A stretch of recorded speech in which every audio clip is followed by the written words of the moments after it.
Dear students,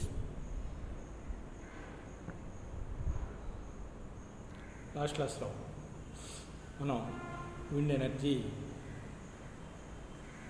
introduction చూసాం. అలాగే wind ఎనర్జీని ఎలక్ట్రిక్ ఎనర్జీగా మార్చడానికి ఉపయోగించే విండ్ టర్బైన్ వివిధ రెక్కల గురించి, అలాగే ఆ రెక్కల యొక్క పనితనం గురించి, వాటి గురించి నేర్చుకుందాం. ఈ క్లాస్లో ఆ విండ్ టర్బైన్ ఏ సూత్రం మీద పనిచేస్తుంది, ఏ సూత్రం మీద పనిచేస్తుందట. విండ్ టర్బైన్ 2 లేదా 3 బ్లేడ్లు గల విండ్ టర్బైన్ రోటార్ సహాయంతో ఈ బ్లేడ్లు తిరుగుతూ ఉంటాయి. అంటే వాయువు వేగానికి అనుగుణంగా ఈ రెక్కలు తిరుగుతూ ఉంటే, దాని రోటార్ సహాయంతో తిరుగుతూ ఉంటే, ఈ రోటార్ ప్రధాన షాఫ్ట్ మనకి జనరేటర్కి కలపబడి జనరేటర్ని తిప్పుతుంది.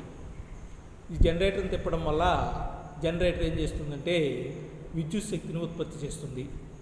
అంటే మనకి వాయుశక్తి వలన ఈ బ్లేడ్లు, రోటార్కి అమర్చిన బ్లేడ్లు తిరుగుతాయి. ఈ రోటార్ యొక్క ప్రధాన షాఫ్టు జనరేటర్ని తిప్పుతుంది. ఈ జనరేటర్ ఏం చేస్తుందంటే విద్యుత్ శక్తిని ఉత్పత్తి చేస్తుంది. ఈ రకంగా మనకి వాయుశక్తి విద్యుత్ శక్తిగా మారుతుంది. ఇది ప్రధాన సూత్రం. ఈ వాయు టర్బైన్లో గతిశక్తి యాంత్రిక శక్తిగా మార్చబడుతుంది. ఈ యాంత్రిక శక్తి తరువాత విద్యుత్ శక్తిగా మార్చబడుతుంది. ఇది ప్రధాన సూత్రం. ఇక విండ్ టర్బైన్లో ఉండే వివిధ భాగాలు ఏంటి, అవి ఎట్లా పనిచేస్తాయో చూద్దాం. మనకు విండ్ టర్బైన్ అంటే ఈ రెక్కలు మరియు ఈ రోటార్, ఈ రెండింటినీ కలిపి మనం టర్బైన్ అంటాం. దీంట్లో మనకి ప్రధానంగా 12 భాగాలు ఉంటాయి. ఈ 12 భాగాలు, 1 బ్లేడ్లు, అదే రెక్కలు, 2వది రోటారు, 3 పిచ్ సిస్టమ్, 4 తక్కువ ఓడితో కూడిన షాఫ్టు, 5 బ్రేక్, 6 గేర్ బాక్స్, 7 అధిక వేగ షాఫ్టు, 8 జనరేటర్, 9 కంట్రోలర్, 10 ఎనీమోమీటర్, 11 వాయువేన్, 12 యాడ్ డ్రైవ్. ఇలా 12 భాగాలు ఉంటాయి. ఈ 12 భాగాలు ఏ రకంగా కలపబడి ఉంటాయి, అవి ఎట్లా ఉంటాయి అనేది ఆ భాగాల్ని పక్కపటంలో చూపించారు. మొదట రెక్కలుకి ప్రధాన షాఫ్టు, ఆ ప్రధాన షాఫ్ట్కి గేర్ బాక్సు, ఆ గేర్ బాక్స్ నుంచి జనరేటరు, జనరేటర్ నుంచి మెయిన్ షాఫ్టు, హై స్పీడ్స్, తక్కువ వేగం ఉండే షాఫ్టు, అధిక వేగం ఉండే షాఫ్టు, అలాగే యా మెకానిజం, ఇవన్నీ ఎట్లా కలపబడి ఉంటాయో పక్కపటంలో ఇచ్చారు. మనకి వీటిలో ఏ విభాగం ఎందుకు పనిచేస్తుందో చూద్దాం. ఎనిమోమీటర్ మనకి వాయువేగాన్ని కొలవడానికి పనిచేస్తుంది. ఎనిమోమీటర్ని ఉపయోగించి మనం వాయువేగాన్ని కొలవచ్చు. అంటే కంట్రోలర్కు అందించబడే వేగం ఎంత ఉందనేది ఎనిమోమీటర్ ద్వారా మనం కొలుస్తాం. ఎనిమోమీటర్ని ఉపయోగించి కొలుస్తాం. తర్వాత బ్లేడ్స్ ఏం చేస్తాయి అంటే, ఇవి తిరుగుతూ వేగాన్ని, వాయువేగానికి అనుగుణంగా తిరుగుతూ ఇదేం చేస్తాయంటే పైకి కిందకి తిరుగుతూ ఉండడం వల్ల ఇది రోటార్ని తిప్పుతూ ఉంటాయి. బ్రేక్, ఈ బ్రేక్ ఎందుకు ఉపయోగిస్తుంది అంటే, బ్రేక్ అన్ని సందర్భాల్లోనే అవసరం లేదు. మనకి అధిక వేగాలు వచ్చినప్పుడు ఈ బ్రేక్ను ఉపయోగిస్తాం. మనకి ఈ రోటార్ని యాంత్రికంగా మనకి తిరిగేటప్పుడు అధిక వేగాలు వస్తే, అధిక వేగాలకి ఈ రెక్కలు పాడవకుండా టర్బైన్ పాడవకుండా ఉండడానికి దీన్ని ఆపడానికి వీలుగా రోటార్ని ఆపడానికి వీలుగా బ్రేక్ని ఏర్పాటు చేస్తారు. తర్వాత కంట్రోలర్ ఏం చేస్తుంది అంటే ఈ యంత్రం యొక్క వాయువేగాన్ని 8 నుంచి 16 మైళ్ళు గంటకి 8 నుంచి 16 మైళ్ళు తిరిగేటట్లుగా, అంటే ఇంచుమించుగా 12 నుంచి 24 కిలోమీటర్ల వేగం, సెకండ్కి 12 నుంచి 24 కిలోమీటర్ల వేగానికి తిరిగేటట్లుగా ఏర్పాటు చేస్తారు. అలాగే అధిక వేగాలు వచ్చినప్పుడు మనకి అంటే ఇంచుమించుగా 55 గంటకి 55 మైళ్ళు లేదా ఇంచుమించుగా 70 మైళ్ళు 70 కిలోమీటర్లు గంటకి 70 కిలోమీటర్ల వేగంతో వాయువేగాలు వచ్చేటట్టుగా అంటే ఈ కంట్రోలరు చూస్తుంది. అంటే ఈ వాయువేగాల్ని ఇది నియంత్రిస్తూ ఉంటుంది. అలాగే గేర్ బాక్స్ ఏం చేస్తుంది అంటే గేర్ బాక్స్ మనకి తక్కువ వేగంతో తిరిగే షాఫ్ట్కి ఎక్కువ వేగంతో తిరిగే షాఫ్ట్కి మధ్యలో గేర్ బాక్స్ ఏర్పాటు ఉంటుంది. ఈ గేర్ బాక్స్ ఏం చేస్తుందంటే దీని యొక్క వేగాన్ని, షాఫ్ట్ యొక్క వేగాన్ని పెంచడానికి ఉపయోగిస్తుంది. ఈ బ్లేడ్ల ద్వారా షాఫ్ట్ తిరుగుతూ ఉంటే ఆ షాఫ్ట్ యొక్క వేగాల్ని పెంచడానికి వీలుగా, అంటే తక్కువ వేగం షాఫ్ట్ నుంచి ఎక్కువ వేగం షాఫ్ట్కి రావడానికి గేర్ బాక్స్ని ఉపయోగిస్తారు. ఇది ఇంచుమించుగా నిమిషానికి 30 నుంచి 60 భ్రమణాలు చేస్తూ ఉంటుంది. 30 నుంచి 60 భ్రమణాలు చేస్తూ ఉంటుంది. అంటే నిమిషానికి ఇంచుమించుగా 1000 నుంచి 1800 భ్రమణాలు నిమిషానికి చేస్తూ ఉంటుంది. అంటే మనకి అత్యధిక భ్రమణాలని వచ్చేటట్లుగా గేర్ బాక్స్ ఏర్పాటు చేస్తుంది. దీనివల్ల మనకి ఈ షాఫ్ట్ జనరేటర్ కలపడి ఉంటుంది కాబట్టి ఈ జనరేటర్ షాఫ్ట్ వలన జనరేటర్ పనిచేయడం తిరగడం ప్రారంభించి ఈ జనరేటర్ ఏం చేస్తుందంటే ఈ యాంత్రిక శక్తిని విద్యుత్ శక్తిగా మారుస్తుంది. జనరేటర్ ఏం చేస్తుందండి, యాంత్రిక శక్తిని విద్యుత్ శక్తిగా మారుస్తుంది. మార్చేటప్పుడు ఈ విద్యుత్ శక్తి యొక్క పౌనఃపున్యం 60 హెర్ట్జులు ఉండేటట్లుగా చూసుకుంటుంది. అంటే 60 హెర్ట్జుల పౌనఃపున్యంతో కూడిన విద్యుత్ శక్తిని ఇది మనకి ఉత్పత్తి చేస్తూ ఉంటుంది. కనుక దీన్ని మనం స్వయం ఇండక్షన్ జనరేటర్ అంటాం. ఇక అధిక వేగంలో ఉండే స్పీడ్ షాఫ్ట్ ఏం చేస్తుందంటే జనరేటర్ని తిప్పడానికి ఉపయోగిస్తుంది. అంటే అత్యధిక వేగంతో జనరేటర్ని తిప్పడానికి ఉపయోగిస్తుంది. తక్కువ వేగంతో ఉండే షాఫ్ట్ ఏం చేస్తుంది అంటే తక్కువ వేగాలతోటి షాఫ్ట్ ఇంచుమించుగా నిమిషానికి 30 నుంచి 60 భ్రమణాలు చేసేటట్లుగా ఉంటుంది. ఈ ఏర్పాటంతా కూడా కలిపి దాన్ని ఏమంటామంటే నాజిల్ అంటాం. నాజిల్ అంటే మనకి మొత్తం ఈ సెటప్ అంతా కలిపి gear box, shaft, generator, controller, break ఇవన్నీ కలిపి ఉన్న ఈ మొత్తాన్ని మనం ఏమంటామంటే నాజిలే అంటాం. ఇక పిచ్ అంటే మనకి ఈ బ్లేడ్లు తిరిగే వేగం ఎంతైతే ఉందో, అంటే వాయు వేగానికి అనుగుణంగా ఈ బ్లేడ్లు ఎట్లాగైతే తిరుగుతున్నాయో వాటిని ఏమంటామంటే అది టైం టు టైం ఎట్లా మారుతూ ఉంటుందో దాన్ని ఏమంటాం, తక్కువ వేగాల నుంచి ఎక్కువ వేగాలకి మారుతూ ఉంటే దాన్ని పిచ్ అని అంటాం. తర్వాత రోటార్, బ్లేడ్లకి హబ్కి మధ్యలో కలపబడి ఉన్న వాటినే రోటార్ అంటాం. అంటే రోటార్కి బ్లేడ్లు హబ్బు ద్వారా కలపడం వల్ల బ్లేడ్లు తిరుగుతూ ఉంటే వాయువేగానికి అనుగుణంగా ఈ టర్బైన్లో బ్లేడ్లు తిరుగుతూ ఉంటే రోటార్ తిరుగుతూ ఉంటుంది. ఈ రోటార్ వలన మనకి షాఫ్ట్ తిరుగుతూ ఉంటుంది. షాఫ్ట్ గేర్ బాక్స్ వలన ఈ షాఫ్ట్ వేగం తక్కువ వేగాల నుంచి ఎక్కువ వేగాలకు వెళ్ళి ఈ ఎక్కువ వేగంతో తిరిగే షాఫ్ట్ జనరేటర్ కలపడం వల్ల జనరేటరు అధిక వేగాలతో తిరగడం వల్ల మనకి విద్యుత్ శక్తి ఉత్పత్తి అవుతుంది. తర్వాతది టవర్. ఈ టవర్ అనే మొత్తం భూమి నుంచి ఈ టర్బైన్ ఉండే ప్రాంతం వరకు ఉండే ఈ స్టాండ్నే మనం ఏమంటామంటే మనం టవర్ అని అంటాం. ఈ టవర్ మనకి కాంక్రీట్తో కానీ లేదా స్టీలు లాటిస్తో కానీ స్టీలు ఊసలతో కానీ మనకి చేయబడి ఉంటుంది. కొన్ని సందర్భాల్లో రాతి కట్టడం కట్టేస్తారు. ఇలా మనకి స్టాండు అత్యధిక దృఢంగా ఉండేటట్లుగా ఏర్పాటు చేస్తారు. అంటే ఎటువంటి వాయువులు వచ్చినా వాయువేగాలకి ఈ టవర్ పాడైపోకుండా ఉండడానికి దీన్ని చాలా దృఢంగా ఉండేటట్లుగా ఏర్పాటు చేస్తారు. ఇక వాయు దిశలు. ఈ వాయు దిశలకు అనుగుణంగా మనకి వాయువులు మనకి ఒక్కొక్క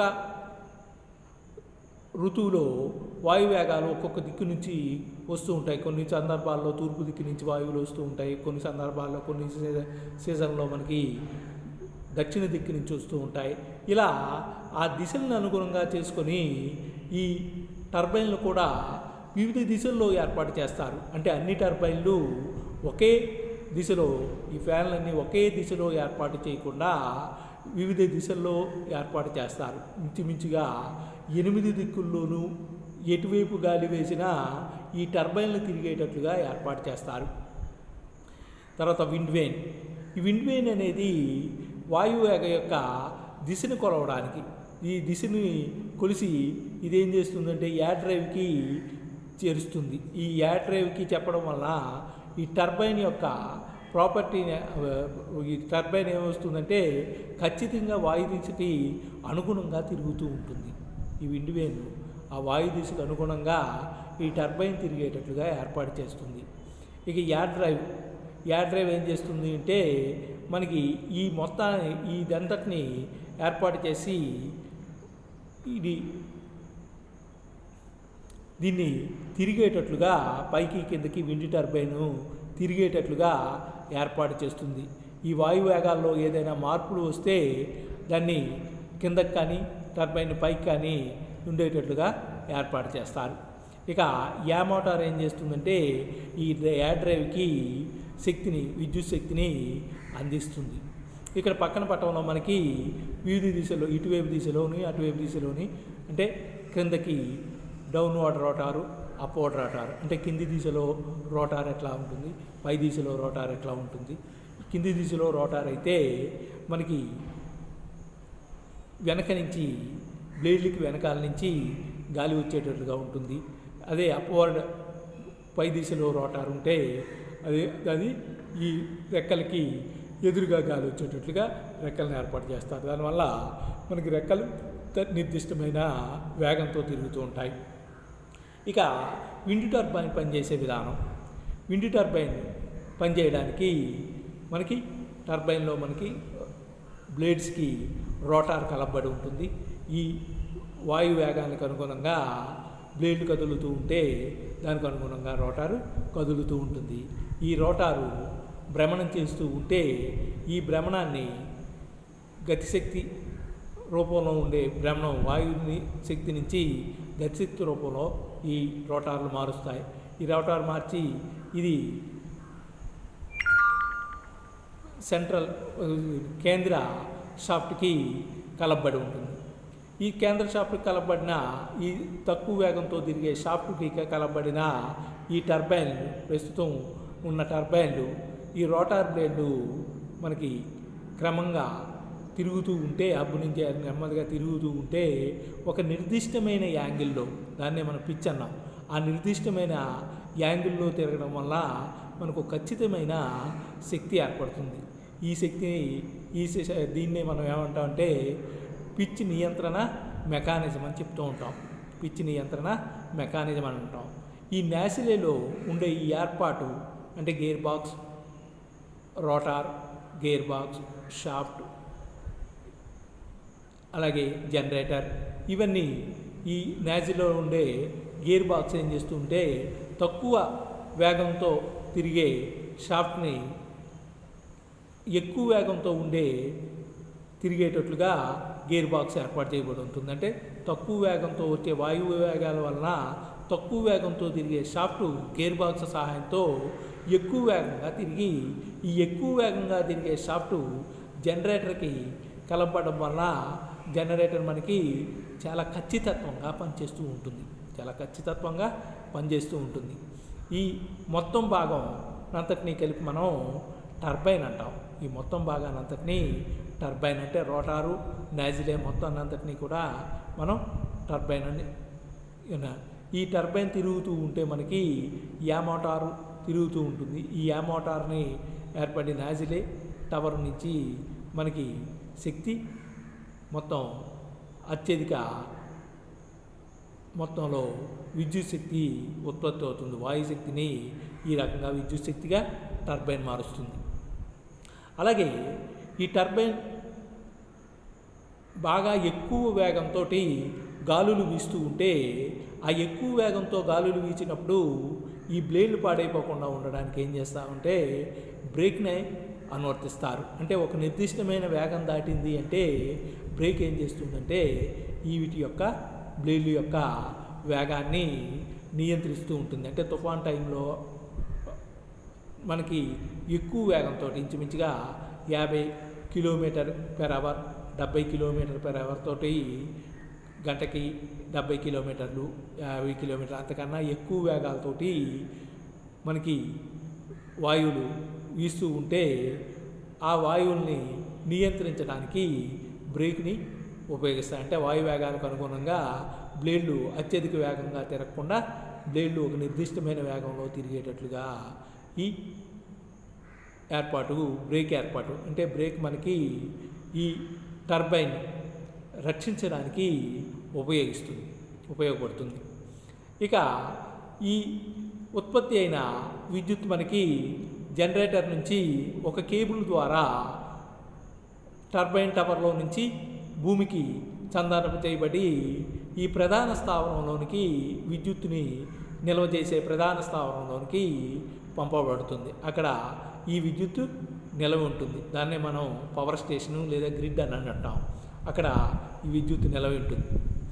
ఈ నిల్వ ఉన్న ఈ విద్యుత్ కేంద్రంలో మనకేం చేస్తారంటే ఒక స్టెప్అప్ ట్రాన్స్ఫార్మర్ అంటే ఈ విద్యుత్ శక్తి 50-60 హెర్ట్జ్ ఫ్రీక్వెన్సీ ఉన్న ఈ విద్యుత్ శక్తిని హై వోల్టేజ్లుగా మార్చడానికి ఈ స్టెప్అప్ ట్రాన్స్ఫార్మర్ ఉపయోగిస్తుంది.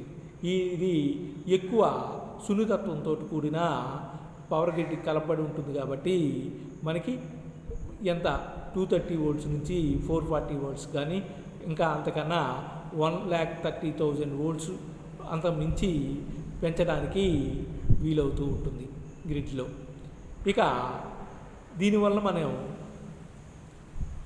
గృహ ఉపకరణాలని ఎటువంటి కాలుష్యం లేకుండా మనం ఖచ్చితమైన శక్తిని పొందగలుగుతున్నాం. అంటే మనకు వాయుశక్తి ఎటువంటి పర్యావరణం పాడవకుండా చాలా జాగ్రత్తగా కాలుష్యం లేని శక్తిని మనం పొందుతున్నాం. కాబట్టి ఈ గ్రీన్ హౌస్ గ్యాస్ ఏమీ ఇక్కడ ఉండవు.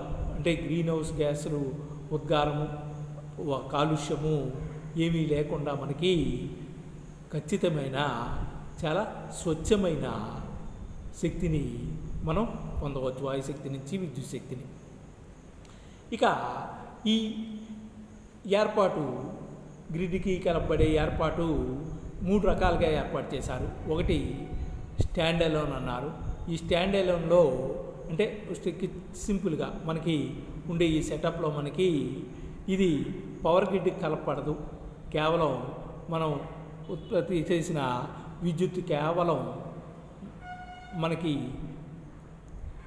ఈ గృహోపకరణాలకి మాత్రమే ఏర్పాటు చేసేటట్లుగా గ్రిడ్కి కలపకుండా ఉండే ఏర్పాటుని స్టాండ్ అలోన్ అంటే ఒక ఏర్పాటు. రెండవది సాధారణంగా ఉపయోగించే ఏర్పాటు యూటిలిటీ పవర్ గ్రిడ్ అంటాం. ఈ పవర్ గ్రిడ్లో మనకి ఈ విద్యుత్ శక్తిని నిల్వయించుకోవడానికి ఏర్పాటు చేయబడి ఉంటుంది. ఆ నిల్వయించుకున్న విద్యుత్ నుంచి మనం వాడుకోవడానికి తగిన కనెక్షన్స్ అన్నీ కూడా ఇక్కడ ఏర్పాటు చేయబడి ఉంటాయి. ఇక మూడవది కంబైన్డ్ ఫోటోవాల్టాయిక్, అంటే సోలార్ సెల్ వ్యవస్థకి కలపబడిన సంయుక్తమైన ఏర్పాటు.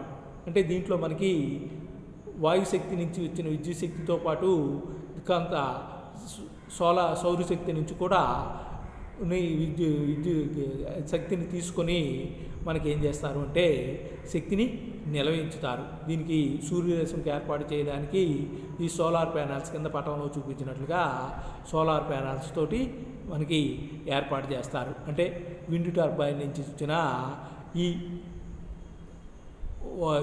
వాయుశక్తిని విండ్ నియంత్రీకరణ ద్వారా బ్యాటరీ బ్యాంక్కి కలపడి అక్కడి నుంచి ఇన్వర్టర్ ద్వారా ఏసీ లోడ్స్కి అలాగే డీసీ లోడ్స్కి అందజేయబడుతుంది. ఈ బ్యాటరీ నుంచి ఏం చేస్తారంటే ఈ బ్యాటరీని మళ్ళీ ఛార్జ్ చేసుకోవడానికి వీలుగా ఉండేటట్లుగా ఒక సోలార్ ప్యానల్ ఏర్పాటు చేసి ఈ సోలార్ని ఛార్జ్ చేసుకుంటూ బ్యాటరీలు పాడవకుండా బ్యాటరీ బ్యాంక్ని ఏర్పాటు చేస్తారు. ఇది ఈ సెటప్ ఎట్లా ఉంటుంది.